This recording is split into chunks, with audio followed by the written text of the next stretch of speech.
Hey guys, morning. Tonight's episode, we're gonna draw one of the good luck charms for Thumb Wrestling Federation. You know him, you love him. It's Gill, otherwise known as the Gipper. That's what they used to call him back at the circus.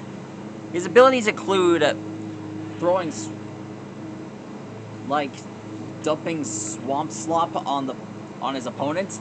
Plus, he has the ability to blow bubbles. It's kind of an amazing technique.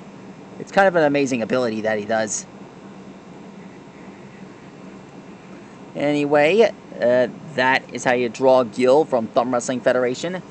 It's alright, team. I've got more coming up soon.